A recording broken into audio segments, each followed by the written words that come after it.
Welcome friends, vibe with Surajit চ্যানেলে আমি সুরজিৎ আপনাদের সকলকে স্বাগত জানাই। আজকে এলাম একটা নতুন মোটিভেশনাল ভিডিও নিয়ে আপনাদের সামনে। আপনারা প্রথম থেকে শেষ পর্যন্ত স্কিপ না করে ভিডিওটা অবশ্যই দেখবেন, আশা করি ভালো লাগবে। তবে এইটুকু বলতে পারি, মোটিভেশনাল মানে যেটা কাউকে মোটিভেট করে সেরকম কিছু। তবে আমি ইউটিউবে এসেছি বলে আমি এতটাই আমার জ্ঞান হয়ে যায়নি যে আমি আপনাদের মোটিভেট করার মতো কিছু করতে পারি বা বলতে পারি। তবে এইটুকু বলতে পারি, আজকে আমি যে বিষয়গুলো আপনাদের সামনে রাখতে চলেছি বা যে কথাগুলো বলবো, সেগুলো হয়তো আমাদের কাছে নতুন কিছুই নয়।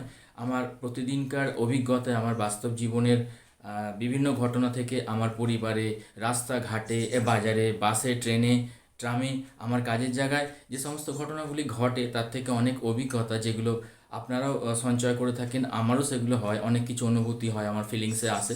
সেই বিষয়গুলি কিছু কিছু আমি আজকে আপনাদের সঙ্গে শেয়ার করব, এবং হয়তো আমার সেই কিছু ফিলিংস বা কিছু এক্সপিরিয়েন্স আপনাদের সঙ্গে মিলেও যেতে পারে। এবং ডেফিনেটলি আমি চাই যে আমার মনের কথাগুলো আপনাদের সঙ্গে কিছু কিছু মিলুক বা সবটাই মিলুক, বিকজ আমার সঙ্গে আপনাদের ভাইবটা সেম হোক, আপনাদের সঙ্গে একটা ফ্রেন্ডশিপ অটুট থাকুক, এটাই অবশ্যই আমাদের চ্যানেল থেকে কাম্য এবং আমি চাই। আজকে যে বিষয়টা আমি বলতে চাইছি সেটা হচ্ছে যে আমরা সারা দিনটা কিভাবে কাটাতে পারি। অর্থাৎ দিনটা কাটানোর ক্ষেত্রে আমার মনে হয় কিছু কিছু নিয়ম যদি আমরা মেনে চলতে পারি তাহলে সেটা আমাদের পক্ষে অবশ্যই একটা ভালো বিষয় হবে। আমার মনে হয় প্রথমে যখনই আমরা ঘুম থেকে উঠলাম, ওঠার পরে আমাদের আহ, আমাদের যিনি, যাকে আমরা শ্রদ্ধা করি, আমরা পুজো করি, আমাদের ইষ্টদেব, অর্থাৎ কারো ক্ষেত্রে আমরা ভগবান, ঈশ্বর, আল্লাহ, গড যাই বলি না কেন, তাকে যদি স্মরণ করে দিনটা শুরু করি, অবশ্যই সেটা মনে হয় আমাদের কাছে একটা পজিটিভ ভাইব থাকবে। এটা আপনারা প্রত্যেকেই নিশ্চয়ই অনুভব করেছেন, যে মনে মনে ঘুম থেকে উঠেই তাকেই শ্রদ্ধা করলাম, তার কাছে প্রার্থনা দিয়ে শুরু করলাম যে দিনটা। এবং প্রার্থনাটা অবশ্যই আমার জন্য যেমন থাকবে, সকলের জন্যই থাকুক, যে সকলের ভালো হোক, একটা ঝলমলে দিন আজকে তুমি উপহার দাও আমাদের, সেই প্রার্থনাটা থাকুক। এবং সকলে ভালো থাকুক, সকলকে ভালো রেখো, সকলের মঙ্গল হোক, এরকম একটা প্রার্থনা দিয়ে আমরা দিনটা শুরু করতে পারি। এরপর আমাদের যে যে কাজগুলো আমাদের সারাদিন করতে হয় তার যদি একটা নির্দিষ্ট রূপরেখা থাকে, মানে কোন কাজটা কোন সময় করতে হবে, কতক্ষণে করতে হবে, এরকম টাইম বেসড একটা যদি রুটিন আমাদের থাকে, আমরা যদি সেটা মেনটেন করে করতে পারি, মনে হয় সেটা খুবই ভালো হবে। এটা আগের দিন রাত্রেও করা যেতে পারে, সেটা আমরা লিখে রাখতে পারি বা মনে মনে আমরা ঠিক করে রাখতে পারি কোন সময় কোন কাজটা করব। তবে কখনো কোনো কোনো ক্ষেত্রে হয়তো সেই টাইমটা একটু এদিক ওদিক হয়ে যেতে পারে, আমরা যেরকম ভাবলাম হয়তো সেই টাইমে হয়ে উঠলো না কাজটা, এমন হতেই পারে। কিন্তু তবুও আমাদের একটা ফিক্সড রুটিন করে কাজটা করতে চেষ্টা করা অবশ্যই উচিত। যেমন হয়তো আমি বাজারে গেলাম, একটা বিশেষ ধরনের কিছু মাছ বা মাছ ধরে নিন, একটা কিছু বিশেষ মাছ কিনবো বলে গেলাম, হয়তো ইলিশ মাছ, কিন্তু সেদিন আমি ওই বাজারে পেলাম না, ফলে আমাকে দূরবর্তী কোনো বাজারে যেতে হলো সেই জিনিসটার জন্য, ফলে আমি যে টাইম শিডিউল ছিল সেদিনের জন্য সেটা একটু চেঞ্জ হয়ে গেল। তো সেটা হতেই পারে কোনো কোনো ক্ষেত্রে, তবুও একটা নির্দিষ্ট টাইম মেনটেন করা আমাদের মনে হয় প্রত্যেকেরই উচিত। তারপরে একটু শরীর চর্চা আমাদের প্রত্যেকের করা অবশ্যই প্রয়োজন, কারণ শরীর ভালো থাকলে মনও ভালো থাকবে। আর আমাদের সারা দিনের ব্যস্ততা, কাজকর্ম, দৌড়ঝাঁপ, এগুলো মেনটেন করার জন্য আমাদের শরীরটাকে সুস্থ রাখা প্রয়োজন। আর শরীর এবং মন তো অঙ্গাঙ্গিভাবে জড়িত, ফলে একটা ভালো থাকলে আর একটা অবশ্যই ভালো থাকবে। এরপর আমাদের প্রতিদিনের যে সমস্ত কাজগুলো রয়েছে, আমাদের পারিবারিক কাজ, বাজার দোকান বা অন্যান্য কাজ, এগুলো তো আমাদের করতেই হয়।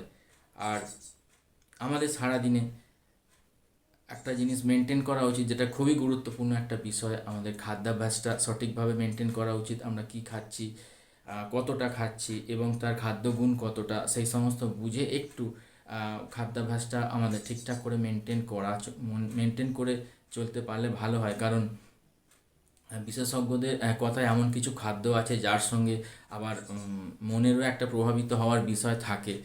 ফলে খাদ্যাভ্যাসটা ঠিকঠাক হওয়া প্রয়োজন অবশ্যই আছে। সেটা একটু মেনটেন করে চলার চেষ্টা করতে পারলে ভালো হয়।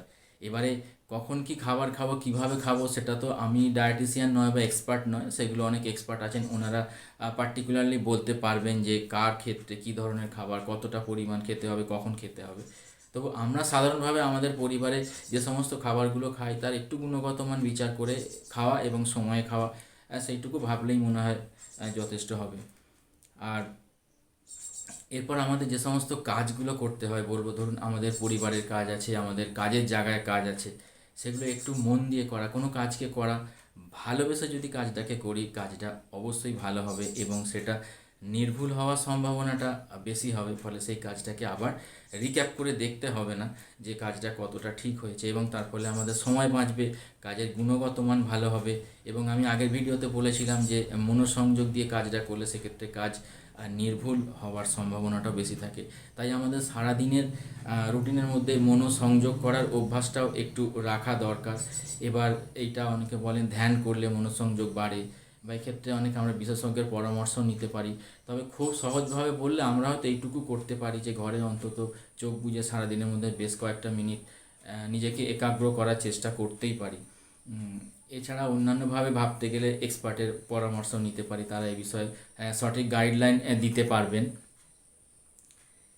এরপরে আমরা যখন কাজ থেকে ফিরে এলাম, কাজ থেকে ফেরার পর আমাদের যে পরিবারকে একটা সময় দেওয়া অবশ্যই দরকার, কারণ সারাদিনের ব্যস্ততায় আমাদের হয়তো সেইভাবে পরিবারকে সময় দেওয়া হয়ে ওঠে না। তাই কাজ থেকে ফেরার পর আমাদের ফ্যামিলিকে, আমাদের পরিবারকে একটা সময় দেওয়াটা অবশ্যই প্রয়োজন, কারণ পরিবারটা আমাদের প্রধান আশ্রয়স্থল, আমাদের শক্তি, আমাদের স্ট্রেংথ, আমাদের মাথার ওপর ছাদ যাই বলি না কেন, মাথার ওপর ছাদ বললেও আমাদের পরিবার, এবং আমাদের চারপাশের ওয়ালটাও কিন্তু আমাদের পরিবার। সুতরাং পরিবারকে সময় দেওয়া অবশ্যই আমাদের ক্ষেত্রে একটা বিশেষ কর্তব্যের মধ্যেই পড়ে যায়। এরপরে আমাদের সন্ধেবেলা যেমন আমাদের সারাদিনে কাজের শেষে নিজের সন্তানের শিক্ষা, মানে তার পড়াশোনার বিষয়টা, স্কুল, তার এডুকেশন বিষয়টা নিয়ে একটু ভাবা অবশ্যই দরকার, এবং তার স্কুল কলেজ এডুকেশনের পাশাপাশি তার যে নৈতিক শিক্ষার বিষয়টাও কিন্তু আমাদের বাবা মাকেই সেই পথে চালিত করা উচিত। তার মধ্যে একটু একটু নৈতিক শিক্ষার বিষয়, দায়িত্ববোধের বিষয়গুলো তার মধ্যে দিতে চেষ্টা করা অবশ্যই উচিত। এরপরে আমাদের সারা দিনের শেষে বা যে কোনো সময় একটা সময় রাখা উচিত যেটাতে আমরা নিজেকে নিয়ে ভাববো, নিজেকে নিয়ে প্ল্যান করব, আমার ফ্যামিলিকে নিয়ে প্ল্যান করব, যেটা আমাদের ভালো হতে পারে, আমাদের ফ্যামিলির ভালো হবে, ডেভেলপমেন্ট হবে। সেই প্ল্যানিংটা অবশ্যই থাকা দরকার। আর নিজেকে ভালো রাখার জন্য, মাইন্ড ফ্রেশ করার জন্য ভালো ভালো বই পড়ুন। ভালো ভালো বই অবশ্যই আপনাকে সঠিক গাইডেন্স দেবে, আরও নিজেকে এনরিচ করতে, আরও নিজের জ্ঞান বৃদ্ধি করতে অবশ্যই সহযোগিতা করবে। সুতরাং ভালো ভালো বই আমাদের অবশ্যই পড়ার বিশেষ প্রয়োজন আছে বলে আমার মনে হয়।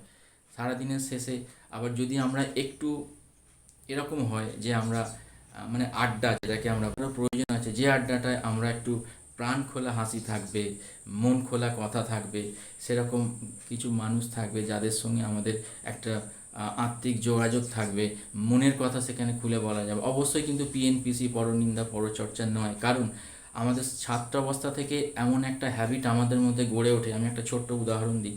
যেমন আমরা যখন ছাত্র অবস্থায় আমরা ক্লাসে থাকি, ক্লাস রুমে থাকি, হয়তো একজন শিক্ষক মশাই বা ম্যাডাম আমাদের কিছু ক্লাস বোঝাচ্ছেন, পড়াচ্ছেন, আমরা তখন কি করি, সেটা না দেখে আমার একজন বন্ধু কি দুষ্টুমি করছে সেইটা ফলো করছি, এবং সেইটা স্যারকে বা ম্যামকে বলে তাকে বকুনি খাওয়ানোর জন্যে তার নামে অভিযোগ করি।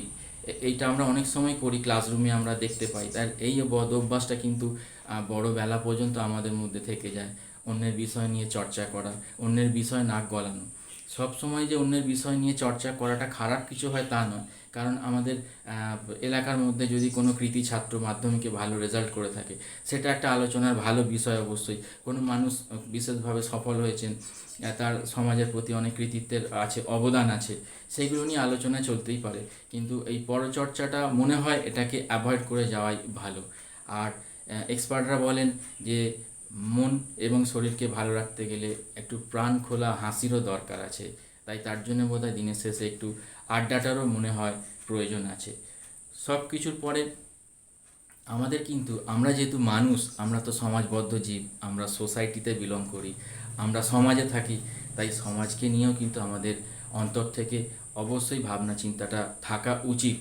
কারণ আমরা এখন ধরি, যেটা আমরা চারপাশের যে সমাজটা একটা ক্ষুদ্রতর সমাজ হিসাবেই যদি ধরি, ক্ষুদ্রতর সমাজের প্রতি যে সামাজিক দায়বদ্ধতা, সেই দায়বদ্ধতাটা যদি আমরা প্রত্যেক মানুষ আমরা আন্তরিকভাবে ভাবি, তাহলে সেই দায়বদ্ধতা বোধ থেকেই কিন্তু একটা বৃহত্তর সমাজের প্রতি আমাদের মধ্যে দায়বদ্ধতার বোধটা জন্মাবে।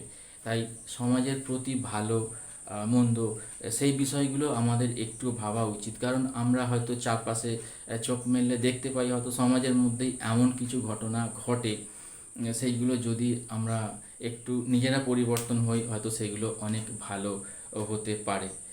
আমি বলবো না যে আমাদের সমাজটা সর্বত্রই খারাপ, তা কিন্তু নয়, কিন্তু কিছু কিছু বিষয় আছে যেগুলো হয়তো সংশোধন করতে পারলে ভালো হয়, এবং সেগুলো আমরা নিজেরাই হয়তো নিজেদের ঠিক করে সেগুলো সংশোধন করতে পারি। মহাত্মা গান্ধী বলছেন, ওনার একটা বক্তব্য আমি কোট আনকোট বলার চেষ্টা করছি। উনি বলছেন যে যদি পৃথিবী পরিবর্তন করতে চাও তাহলে আগে নিজেকে বদলাও। তো সুতরাং আমরা নিজেকে যদি বদলের অভ্যাসটা করি অবশ্যই, এবং আমাদের সমাজটাকে একটা ভালো সমাজ তৈরি করতে পারবো বলে মনে হয়। আর পরিশেষে বলি, আমার এই যে বক্তব্যগুলো হয়তো একটু দীর্ঘায়িত হলো, আমার এই বক্তব্যটা আপনাদের কেমন লাগলো জানি না, আমি অনেকক্ষণ বক বক করলাম। তো সেটা ভালো লাগুক খারাপ লাগুক যাই হোক, আপনারা অবশ্যই কমেন্ট বক্সে শেয়ার করবেন। আর যদি আমার কোনো ভুল থেকে থাকে আপনারা সেটা অবশ্যই সংশোধন করবেন, তবে হ্যাঁ, সেটা অবশ্যই কোনো কঠোর সমালোচনা করে নয়, সেটা ভালোবেসে আপনারা কমেন্ট বক্সে কমেন্ট করবেন, এবং আমি অবশ্যই চেষ্টা করব নেক্সট ভিডিওতে সেটাকে কারেকশান করার। আর একটা কথা বলি, যদি আমার এই বক্তব্য যাদের কাছে হয়তো বাংলা ভাষাটা বুঝতে অসুবিধা হয়, তাদের জন্য আমি এটা চেষ্টা করতে পারি যে আমি হয়তো হিন্দিতে পারবো না বলতে, কারণ হিন্দিটা আমার তত ভালো আসে না। তো আমি চেষ্টা করব এই এই আবার ইংরাজিতে কোনো এইরকমই ভিডিও বানাবার, যাতে যাদের বাংলা বুঝতে অসুবিধা হয় তারা বুঝতে পারে। Those people who can understand Bengali properly, so I can make this video once again in English for those people. Okay, so আজকের জন্য এই পর্যন্তই। সবাই ভালো থাকবেন, সুস্থ থাকবেন, অন্যকে ভালো রাখবেন। আবার দেখা হবে আবার কোনো মোটিভেশনাল ভিডিও নিয়ে। তো প্লিজ ভালো থাকবেন, আমাদের চ্যানেলের সঙ্গে থাকুন। Keep watching our channel. Have a nice day.